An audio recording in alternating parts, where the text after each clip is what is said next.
ऐश versus Cynthia के match के बाद लुकारियो बिना किसी शक के ऐश का one of the most powerful Pokemon बन चुका है। उस मैच में यहाँ पे लुकारियो की परफॉर्मेंस काफी अच्छी रही है, जहां पर उसने सिंथिया के दो मेन पोकेमॉन्स को हराया था, जी-मैक्स, टोगेकिस एंड गार्चॉम्प। हाँ, ये बात है कि लुकारियो ने यहाँ पे सिंथिया के सबसे ताकतवर पोकेमॉन मेगा गार्चॉम्प को नहीं हराया, बट स्टिल गार्चॉम्प को भी हराना एक बहुत बड़ी फीट थी, क्योंकि लुकारियो ने यहाँ पे गार्चॉम्प की अनडिफीटेड स्ट्रीक तोड़ दी और वो पहला पोकेमॉन बना जिसने सिंथिया गार्चॉम्प को हार का चेहरा दिखा दिया। लेकिन अगर हम बात कर रहे हैं ऐश के one of the most powerful Pokémons की, तो ऑब्वियसली ग्रेनिंजा का नाम ना आए ऐसा हो ही नहीं सकता। ग्रेनिंजा के पास भी इनसेन लेवल की फीट्स हैं। ऐश के पास सिर्फ गिने चुने ऐसे पोकेमॉन्स ही हैं जो कि ग्रेनिंजा से टक्कर लेने का दम रखते हैं। लुकारियो की तरह ही ऐश का ग्रेनिंजा भी यहाँ पे पोकेमॉन एनिमे के one of the strongest Pokemon अलान के मेगा चार्जार्ड एक्स से लड़ा है, जिसे उसने ऑलमोस्ट हरा भी दिया था। सो आज की इस वीडियो में हम लुकारियो एंड ग्रेनिंजा का एक ब्रीफ कंपैरिजन करने वाले हैं। मैं इस टॉपिक पे पहले भी एक वीडियो बना चुका हूँ, लेकिन दोबारा इसलिए बना रहा हूँ क्योंकि उस समय यहाँ पे लुकारियो ने बस एक ही बैटल लड़ी थी एंड उसके पास ज़्यादा फीट्स नहीं थे, बट अभी देखा जाए तो दोनों लगभग कांटे की टक्कर पे हैं। सो लेट्स सी कि इस बार ज़्यादा ताकतवर कौन साबित होता है।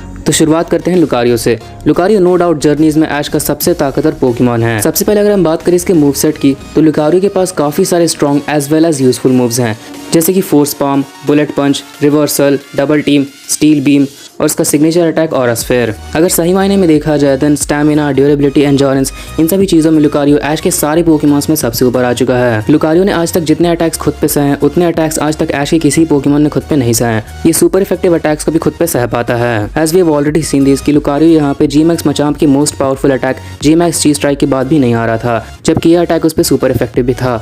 और तो और लुकारियो इस अटैक से पहले काफी सारे अटैक्स खुद पे सह चुका था। और सिर्फ इतना ही नहीं, सिंथिया गार्चॉम्प के 10 से भी ज्यादा ड्रैगन क्लॉ को सह चुका है। एंड अगर बात रही अटैक स्पीड की, तो अटैक स्पीड के मामले में ये मैग्नेटल के बाद सबसे ऊपर आ चुका है, इवन ग्रेनिंजा से भी आगे। जितनी देर में लुकारियो को यहाँ पे गार्चॉम्प 10 ड्रैगन क्लॉ मार पाया था, उतनी देर में लुकारियो ने लिटरली 25 से 30 बुलेट पंचेस मार दिए थे। तो हाँ, इसके अटैक स्पीड ऐश के सारे पोकेमॉन्स में मैग्नेटल के बाद सबसे ज्यादा है। अगर हम इसकी ओवरऑल फीट्स के बारे में बात करें, तो अभी तक ये काफी सारे मैचेस में जीता है, लेकिन इसकी सबसे इंप्रेसिव विक्ट्री इन बेस रही है पॉल के गैराडो के खिलाफ एंड मेगा स्टेट में जी-मैक्स मचाम्प, जी-मैक्स टोगेकिस एंड या सिंथिया गार्चॉम्प के खिलाफ, जो कि इसकी अभी तक की सबसे बड़ी विक्ट्री रही है। मैंने यहाँ पे डोरालोडॉन की फाइट को इंक्लूड नहीं किया है, क्योंकि उस मैच में यहाँ पे क्लियरली लुकारियो पूरी तरह से प्लॉट आर्मर के कारण जीता था। लिटरली लुकारियो को जायंट टॉरसफेयर बनाने में 2 मिनट लग गए। 2 मिनट तक यहाँ पे डोरालोडॉन ने कुछ नहीं किया, वो बस वहीं पे खड़ा रहा। This absolutely doesn't make any sense, but this won't change the fact that feats के मामले में लुकारियो स्टिल बहुत ज्यादा आगे ऐश के किसी पोकेमॉन के मुकाबले। और हाँ, इसके पास ऑरा पावर भी है, जिसके कारण ये अपने मेगा स्टेट में और भी ज्यादा ताकतवर हो जाता है एंड इस चीज को हमने कई बार देखा भी है। इसी कारण यहाँ पर ये जी-मैक्स टोगेकिस के मैक्स एयर स्ट्रीम को ओवर पावर कर पाया था अपने ऑरा स्फेयर से। और तो और इसका रिवर्सल मूव अगर यहाँ पे किसी पोकेमॉन को बिल्कुल अंत में लगे, जब उसकी हेल्थ काफी कम हो, तो उस पोकेमॉन के टिकने के चांसेस ना के बराबर हैं। इसीलिए यहाँ पे सिंथिया गार्चॉम्प उस मूव को नहीं सह पाया था। मुझे कंफ्यूजन इसलिए हुई थी क्योंकि मुझे लगा था कि वो पावर अप पंच है, पर बाद में मुझे पता चला वो असल में रिवर्सल था। Now let's talk about Greninja. Greninja भी यहाँ पे लुकारियो की तरह ही काफी ज्यादा ताकतवर है। अगर हम यहाँ पे ग्रेनिंजा के मूव सेट पे नजर डालें, तो अनलाइक लुकारियो, ग्रेनिंजा के पास उतने स्ट्रॉन्ग मूव्स नहीं है। इसके पास कट और एरियल एज जैसे अटैक्स हैं, जो कि ऑब्वियसली उतने स्ट्रॉन्ग नहीं है, बट ग्रेनिंजा अपनी एफिशिएंसी के कारण उन सारे मूव्स को एक अलग ही लेवल पे ले गया है। लाइक कट जैसा अटैक ड्रैगन क्लॉ की बराबरी कर लेता है, वो भी तब जब सामने अलान का मेगा चार्जार्ड एक्स है। ग्रेनिंजा के पास भले ही कमजोर मूव्स हैं, लेकिन वो उन मूव्स को काफी अच्छी तरह से इस्तेमाल करना जानता है, जिसके कारण कमजोर मूव्स के साथ भी ग्रेनिंजा बड़े से बड़े ओपोनेंट्स को भी हिला के रख देता है। अगर कॉम्बैट स्पीड की बात हो, तो कॉम्बैट स्पीड में यहाँ पे ग्रेनिंजा ऐश के सारे पोकेमॉन्स में मैग्नेटल के बाद सबसे ऊपर है। और तो और अगर अटैक पावर में देखा जाए, तो अटैक पावर में अकॉर्डिंग टू मी ग्रेनिंजा ऐश के सारे पोकेमॉन्स में सबसे ऊपर है। इसका अंदाजा तुम इसी बात से लगा सकते हो कि ये एरिलेस जैसे अटैक से अलान के मेगा चार्जार्ड एक्स को घुटनों पे ले आया था, जो कि पोकेमॉन एनिमे का one of the most durable Pokemon है, और अल्टीमेट वाटर शuriken से उसे ऑलमोस्ट फेंट कर पाया था। जहां लुकारियो को 20 से 30 बुलेट पंचेस एंड रिवर्सल की जरूरत पड़ी सिंथिया गार्चॉम्प को हराने में, वहीं ऐश ग्रेनिंजा सिंथिया गार्चॉम्प से भी ज्यादा ड्यूरेबल पोकेमॉन अलान के मेगा चार्जार्ड एक्स को 2-3 अटैक्स के अंदर ही ऑलमोस्ट हरा देता है।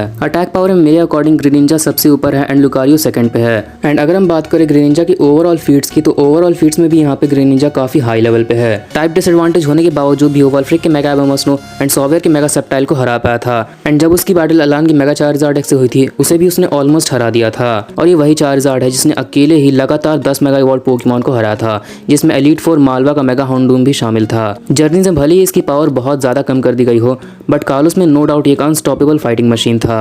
और सिर्फ इतना ही नहीं, आगे चल के ग्रेनिंजा ने और भी फीट्स दिए, जैसे कि यहाँ पर वो चीजों के आर पार देख सकता था, और तो वो नेगेटिव वाइन्स को लोकेट कर सकता था, जिन्हें ज़ायगार्ड भी लोकेट नहीं कर पा रहा था। और अगर इसकी सबसे बड़ी फीट के बारे में बात की जाए, तो वो है उस एक्सट्रीमली पावरफुल रे को ओवर पावर कर देना, जिसके सामने ज़ायगार्ड भी बेबस हो गया था। और बॉन्ड फिनोमेना के कारण यहाँ पे ग्रेनिंजा की स्ट्रेंथ बैटल में कभी भी इंक्रीज हो सकती है। ग्रेनिंजा कॉम्बिनेशन अटैक्स को ही परफॉर्म कर सकता है। ये चीज़ हमने तब देखी थी जब ग्रेनिंजा ने डबल टीम को वाटर शuriken के साथ कंबाइन करके एक मैसिव वाटर शuriken बनाया था। सो अगर पावर्स की बात रही या फीट्स की या बैटल्स की, तीनों चीज़ों में यहाँ पे लुकारियो एंड ग्रेनिंजा काफ़ी ज़्यादा ताकतवर हैं। अब अगर इन दोनों का कंपैरिजन करें तो ये कंपैरिजन आसान नहीं होने वाला है। अगर फीट्स की बात करें देन आई गेस यहाँ पर फीट्स में ग्रेनिंजा आगे है, बिकॉज लुकारियो की अभी तक की सबसे बड़ी फीट रही है सिंथिया गार्चॉम्प को एक 1-on-1 मैच में हराना।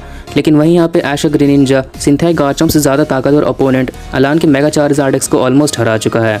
अब अगर देखा जाए तो पावर लेवल के according J-Max Togekiss and Cynthia Garchomp को अगर एक साथ कर दो then definitely they would scale above Alain's mega Charizard X. लेकिन अगर तुम फाइट को गौर से देखो तो यहाँ पर J-Max टोगेकिस कुछ भी नहीं कर पाई थी। सही से वो यहाँ पे लुकारियो पे एक अटैक भी नहीं कर पाई थी। अगर यहाँ पे लुकारियो की जगह ग्रेनिंजा होता तो ग्रेनिंजा भी यहाँ पे एक ही मैच में दोनों पोकेमॉन्स को हरा सकता था। एज J-Max टोगेकिस लुकारियो पे हार्डली एक ही अटैक परफॉर्म कर पाई थी, तो ग्रेनिंजा की कॉम्बैट स्पीड तो लुकारियो से भी ज्यादा है।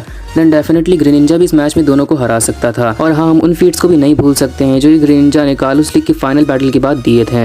ग्रेनिंजा के फीट्स सिर्फ अलान के मेगा चार्जार्ड एक्स को ऑलमोस्ट हराने तक ही सीमित नहीं है, उसके बाद भी यहाँ पे ग्रेनिंजा ने फीट्स दिए हैं, जैसे कि वो चीज़ों के आर पार देख सकता था, वो नेगेटिव वाइंस को लोकेट कर सकता था, एंड यह अभी तक की उसकी सबसे बड़ी फीट, उसने उस एक्सट्रीमली पावरफुल रे को ओवर पावर कर दिया था जिसने 50% ज़ायगार्ड तक को कंट्रोल कर लिया था। आई नो यहाँ पे 50% ज़ायगार्ड की केस में सिनारियो थोड़ा अलग था, बट स्टिल ये कोई मामूली बात नहीं है कि ग्रेनिंजा उस रे के सामने टिक पाया था। आई डोंट थिंक लुकारियो ने अभी तक कोई भी ऐसी फीट दी है जो कि ग्रेनिंजा के इस वाले फीट को मैच कर सकती है। तो हाँ, मेरे अकॉर्डिंग फीट्स के मुकाबले यहाँ पे ग्रेनिंजा आगे है। अब अगर हम बात करें पावर्स की, तो पावर्स में मेरे हिसाब से लुकारियो आगे है, क्योंकि पावर्स के मुकाबले में देखा जाए तो ग्रेनिंजा के पास सिर्फ बॉन्ड फिनोमेना है, लेकिन लुकारियो के पास ना सिर्फ यहाँ पे मेगा एवोल्यूशन है बल्कि उसके पास उसकी ऑरा पावर भी है, और तो और उसके पास काइंड ऑफ कुछ बॉन्ड फिनोमेना जैसी पावर भी है। आई मीन कुछ ऐसी पावर्स जो कि बॉन्ड फिनोमेना से काफ़ी सिमिलर हैं, और ये चीज़ हमने एक नहीं बल्कि कई बार देखी है जब से यहाँ पे ग्रेनिंजा का रिटर्न हुआ था जर्नीज में। ऑल्सो अगर हम इसको एक्सक्लूड कर भी दें तब भी पावर स्केलिंग के मुताबिक यहाँ पर J-Max टोगेकिस एंड गार्चॉम्प दोनों अगर एक साथ आ जाए then yeah they would scale above Alain's mega Charizard X. Battles के मुकाबले भले ही यहाँ पर J-Max टोगेकिस कुछ भी ना कर पाई हो, लेकिन अगर पावर स्केलिंग के हिसाब से लिया जाए then yes J-Max Togekiss and Garchomp together would scale above Alain's mega Charizard X in terms of power level. तो हाँ, मेरे हिसाब से पावर में यहाँ पे लुकारियो आगे होगा। ऑल्सो हमें ये बात भूलनी नहीं चाहिए कि लुकारियो ऐश का इकलौता पोकेमॉन है जिसने सबसे कम टाइम में किसी चैंपियन के एस पोकेमॉन को 1-on-1 मैच में हराया हो, और वो भी जब सामने सिंथिया गार्चॉम्प था। एंड नाउ फाइनली अगर हम यहाँ पे आते हैं बैटल्स की तरफ, तो बैटल्स में डिसाइड करना काफ़ी मुश्किल है कि दोनों में से कौन जीतेगा, क्योंकि एक तरफ अगर Lucario stamina, endurance and durability में ग्रेनिंजा से आगे, तो ग्रेनिंजा भी combat speed, reflexes and attack power में लुकारियो से आगे है। सिग्नेचर मूव में यहाँ पे ग्रेनिंजा के पास अल्टीमेट वाटर शuriken है जिसे वो काफ़ी कम टाइम में हिट कर देता है, अनलाइक लुकारियो जो कि यहाँ पर अपनी जायंट ऑरा स्फीयर के लिए काफ़ी ज़्यादा टाइम लेता है। अगर यहाँ पे टोगेकिस वाली बैटल को भी लिया जाए जहाँ पर लुकारियो ने बिना किसी प्लॉट आर्मर के एक फेयर एंड स्क्वायर मैच में अपना जायंट ऑरा स्फीयर तैयार किया था, उसमें भी यहाँ पे लुकारियो को काफ़ी टाइम लगा था, जबकि Greninja within no time अपने अटैक्स की पावर को बूस्ट कर सकता है। बट यह लुकारियो का सिग्नेचर मूव भले यहाँ पे ऑरा स्फीयर है, लेकिन ये फिक्स्ड नहीं है कि वो फाइनल ब्लो में ऑरा स्फीयर ही यूज़ करेगा।